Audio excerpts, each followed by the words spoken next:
They're a good eating tater. They said they'd never seen nothing like that in their life before. Them is the barrenest taters that ever I raised. Have you got a whole lot of orange taters out this time? Not many, they ain't done no good, Lee, before we got out. Well, I tell you, mine is the best taters that I've had, and since I come over here and got them seed off you, that's the best crop taters that ever I raised. Yeah? Is them seed I come over here and got. Well, I plant the little taters all the time. I don't never. Well, them was small, and Yeah. you know, I come over here and got them, and I told you I'd rather have the small ones, Yeah. you know. And Well, they won't rot on you. I swear they raise taters that big. Yeah? I got mine frostbit 2 or 3 times this year, but boy, I planted them back way up, not just about 10th or 11th of March, but boy, I'm telling you what, they still made real I taters. didn't plant mine until about the 15th of April. I'd never always plant them too, but when it seemed like over there, everybody starts planting one, start the other will start. Yeah? And, Lee, I ain't got the grapes this year I had last year. boy, you had them last year, didn't you? Oh, boy, I'll tell you. Hey. What about that bottom way down yonder? You got anything in his? I try to rent it, nobody don't want it. That raises real good corn too, Lee. Yes, sir, but it raised. Maybe rent it out to you next year. Well, I don't even know where I'll be able Or you be to- like I am. Yeah. Now, there's about 5 acres down there, Lee. And the Yeah. 5 acres claimed in this bottom here. 10 acres bottom land what we got. I know it. Yes, sir, boy, it's a real piece of dirt down there.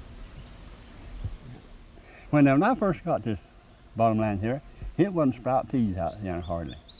I sold me a cover crop on it one year, then on I just went tending it every other year. I never did take nothing off. I'd take my tiller and just crush them weeds right up, then take my plow and plow 'em Well, down. what do you put on it for a cover crop? I used that red clover, let's see, crimson clover, something like that. Well, that red top clover. That's the only time I ever put anything on it to build That it up. old bottom over at the house, it never has, I don't reckon, had a cover crop on it. It needs one. But it still raises good stuff if you put the fertilizer to it. Yeah?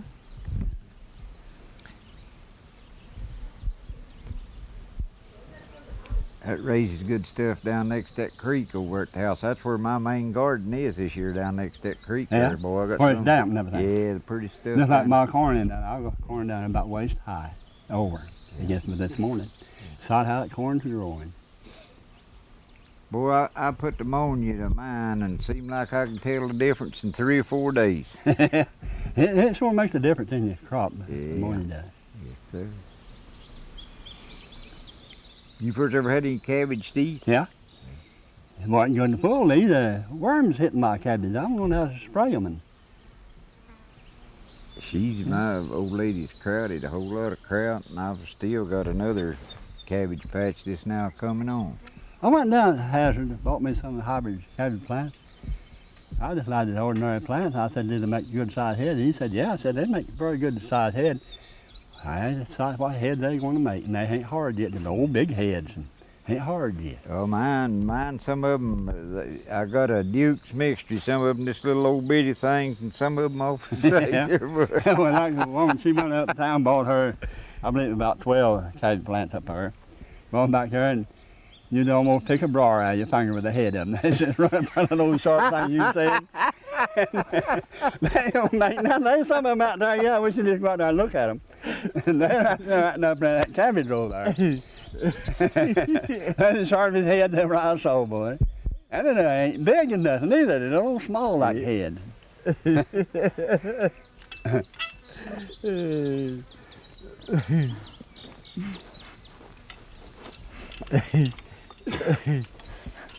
I sowed some tomato seed last year, and I thought it was them old big yellow tomatoes, and I don't know how many neighbors around there plants and everything, and whenever they come out and said that burn little old tomatoes. I ordered, got something just like that one time. And now, I had promised them to Jimmy. I got about 8 plants down there, Lee, them old big yellow kind. Yeah. If I hadn't promised to Jimmy, I'd let you have them, but I promised them to him. He won't. I've got, that was last year I done that. Yeah?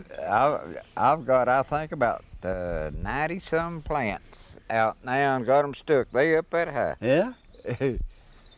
Them yellow we got, oh man, they make real big yellow Yeah, tomatoes. boy. But they're rough. They're not smooth tomato like any other tomato is. Well, you take a big yaller tomato and cook your Miss Orange taters. I bet they You good. can't beat them hardly, boy. No. They used to, whenever we was back in the field, you know, foddering and everything, Yeah? they'd cook a big bucket of orange taters and bring a big old tomato, you know, and a big onion head and a piece of cornbread. Carry it to us for dinner, you know, boy, it tasted awful good. You know what we done when we was at home and been in the field? Had our own bacon and everything. Yeah. That bacon is already cured out and everything. We'd cut us off a big piece of that, a big onion head, a big piece of cornbread. We'd take it to the field with us and wrap it up and put it where the ants couldn't get to it. Long up about 10 o'clock, we'd go that and eat it. And the same way that eating, we'd take some and eat that raw meat and onion and bread. Dad said one time that Grandpap was a plowing and him and Hodge is a hoeing corn. And said Grandpap was a plowing an old big gray horse. And Yeah, I remember that. said Hodge had been working a little bit over in Stone Iggy, Virginia. Yeah? Said that sun was getting just as hot as it could be, and he's over in a big swag, you know. Said, and Grandpap had went around to the end, you know. Said, and Hodge said, let's go to Stone Iggy. Said, they just throwed their hoes and took right off the mountain, buddy. Well, Grandpap, he was out to the end resting, I think it was, and they got up there about 8 Leah's Whitaker somewhere, and Grandpap come around through there plowing, and he looked to see them going up the road. Dad said it weren't but a few minutes till Grandpap said, hey, said, wait there. Said, on his way out of the hill, he got him about 4 or 5 of them old big seasoned grubs, you know, and had them in his head. He said he took it time about wearing it out over one. I'm talking about that. And Dad said that if they never did start to Stone Egg anymore, but What was in Stone Egg? What was they working at there? I believe he's working in the mine. In the mines, Yeah, there, in the yeah. mines, Just a young boy, just working in the mines. I would tell you, he couldn't on Uncle Henry Whitaker, that old white horse at home one time. Or not tell you, I'll tell you someday about it. Of course, I guess you may hear it. No. You know, back then they didn't have no restrooms like they got now. You had to get out and know where you get. And Yeah. so Henry, he went out there in the barn one day. Sitting there in the barn, that old horse come down, smelled the engine, and turned around and went kicking at Henry. And that's all he knew, he scaled the wall. Now, this is something funny, or not tell you. No. He got hard and Howard. He couldn't speak plain. Henry couldn't say, hey, Howard. Howard said, why don't Henry? Come out there and John down there got me bait, he said. Howard went out there, and there hung Henry up beside that wall. His breeches all down and everything. That fire wouldn't let him down. She had him bait up there. Your dad tell one time that Grandma would get after him and to give him a whooping, and he'd had him a hold. He'd go up my loft, you know. Said, and he passed on, said it'd been about a month before he got her a whooping, and she got after him one day, and he made for that hole, and he'd gained a little weight, and he couldn't get through it, but she poured it on him right there. He couldn't come out, and he couldn't go for it. Boy, I remember life what my mother gave me. Uncle John Whitaker. Well, the way everything else happened. And he made me mad one day, and I seen him go down to the post office, and he went back up on an old bay-looking, yellow-looking horse. I said to myself, I'll have me a race out of you, and you go back up. Man, I had me a big pile of rocks above the house up there in the fence corner. He come by, boy, I trailed away one. He hit the old mare on the roots and tail. She went, he kicked up. Come on there, throwing John off. And then about time he looked around, I had me another big rock. Man, I just didn't miss his head. That big rock. And he looked back and he said, all right, young gentleman, said, I'll get you. He didn't have to get me. My mother was looking at me, and she whooped me with a piece of grapevine. That's the lightest whooping I got from my mother, buddy. Buddy, I tell you what, I seen her do one time, and she was up in years. I mean, she was old, but she was a big woman now, Grandma was. She's about 300 pounds. And my brother, was a bee. He was a man too, and it was his birthday. And she told him that she's gonna put him under the bed, and he said, "You just can't do it." And she was an old woman.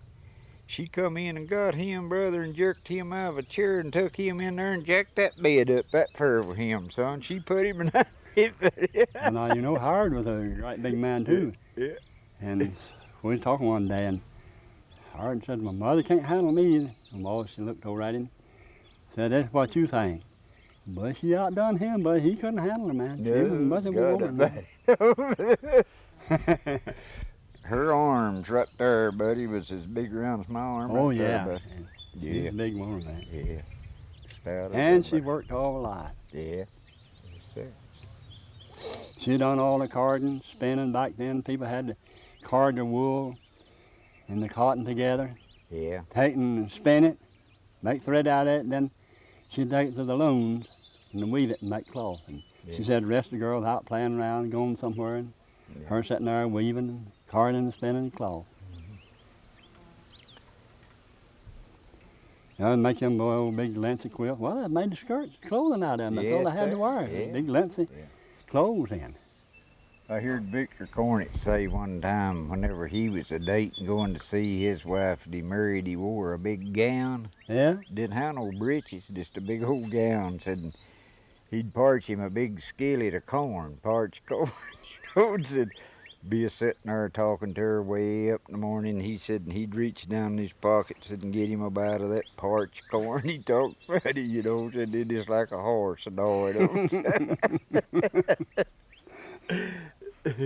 Yeah, you were talking about wearing a dress and a gown. When I was growing up, boy, I remember it mighty well. It feels right today.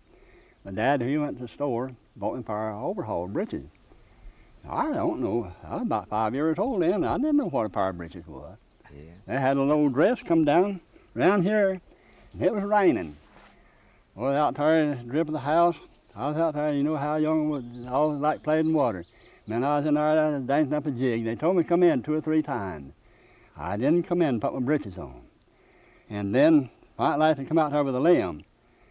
But now I was glad to go in there, and I put them breeches on. They like never got them off of me. I actually got them on then. I wanted to wear them then. Yeah, boy, I tell you, the good old days is done gone. It sure is. Yeah. If it's left to me, I wouldn't even have no rugs or nothing on the floor. I swear I wouldn't. Well, back then people didn't know what a rug was. Get a big And- gourd and get you a drink of water out of it. All of them drunk out of the same bucket, out of the same cord. Yeah. Yeah. Yeah. Now, everybody won't even drink after one another anymore now. Yeah. I've seen them old men come down Lime Fork there going out to Ovie to the store riding horseback, and they'd stop there at Grandma Campbell's there for dinner. Uh-huh. Old man Han Watts and all of them, and I've seen them, their mustache would float right in a dipper, you know. Bib of their overhaul was dirty and everything. Had that ham beer.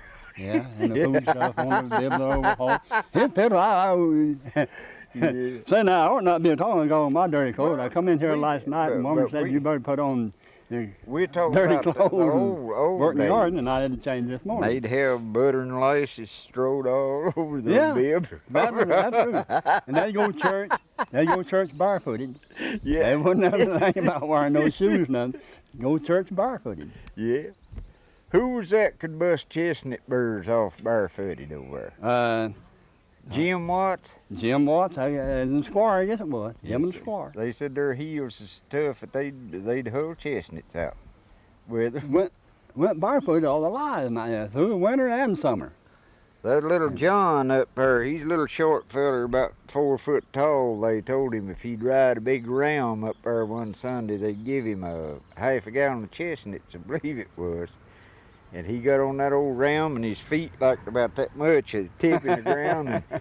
And they had an old-time log house, and that ram started bucking with him, made a high dive to going on the floor, and this it went on the floor. John's head hit that seal. this knocked him completely out. Well, I was hired and Leonard Whitaker and Feather Ray. Don't know where Willie was in on it or not. Uncle Sam back, once, and they like to pull pranks on people back then. They went and got a big log, about all three of them compact, sawed it against Uncle Sam's door. Along the night, well, Sam, they got back and got hollering at Sam. Sam, he got up, he got trying to unfasten the door. The door had the old-fashioned door, slat, made out of slat, and old-time hinges on it and everything. Had it latched on the inside of the light, big wooden light, and he got up and he couldn't get it unlatched. He hollered back and said, "Neely!" Said, "What the confound you for done to this door here?" It's about time he got it open. When he done that, that big log boy did hit Sam, the door and everything else in the face, knocked him back halfway to the house, come down there killing him, buddy. They pulled all kind of pranks on one another then. What is that now? That's a tractor and trailer where they haul them dozers on. Big truck. These oil wells down here, they took a dozer down where they got their big oil wells, and making locations with them and everything. Yeah, they haul them dozers on.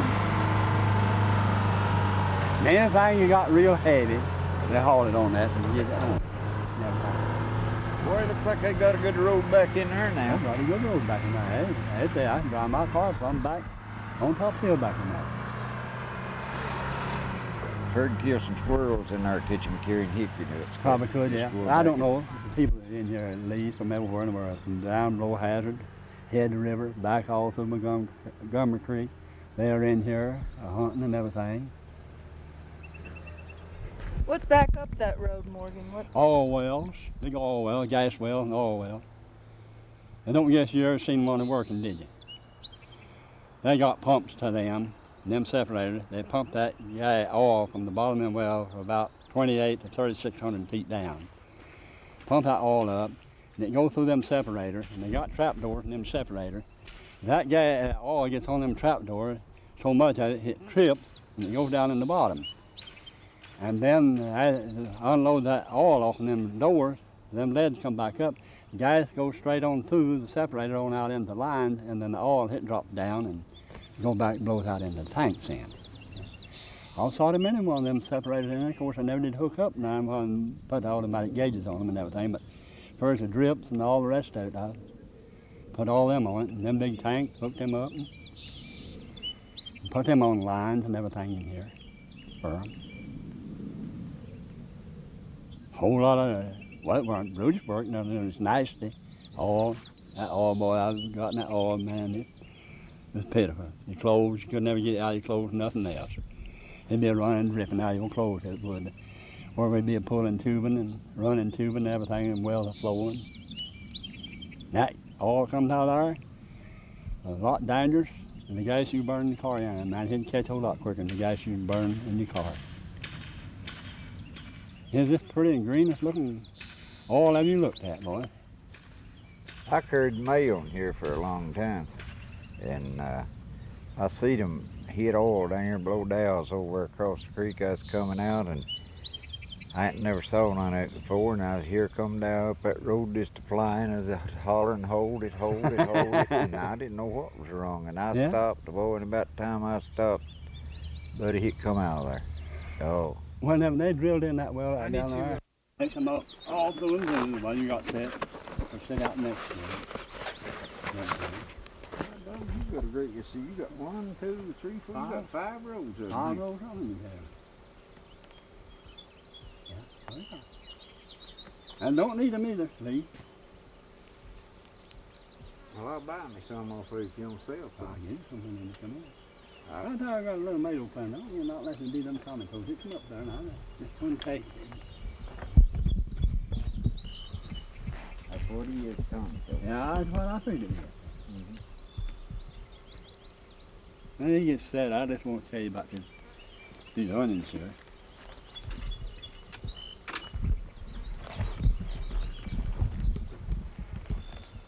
Them's about ready to take up, ain't they? Yeah, I'm going to take them up today. Now, you talk about these onions now. That's a regular potato. I set them out. Oh wait, let's start again. We're Okay. wrong.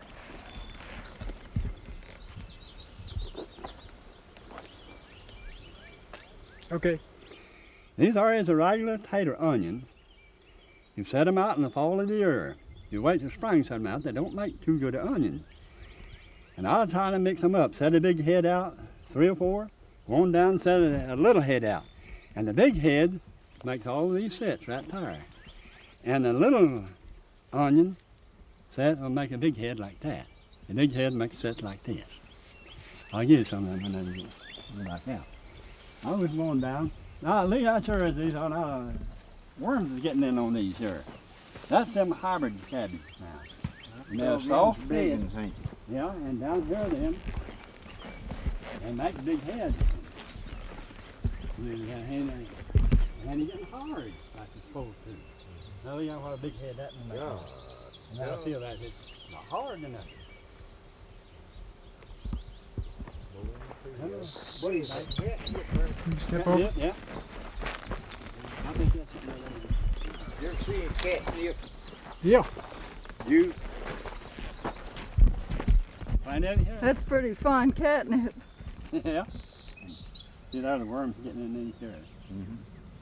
You know what I use for them? They got on mine, that liquid 7 in a That- spray. Yeah? Yeah, it burn that Will it away. kill 'em? Yeah, man. I got 7 sprays, but nothing else. There's my tomato. That's my good about it. And the whole time they know how to do it. I need more tape then.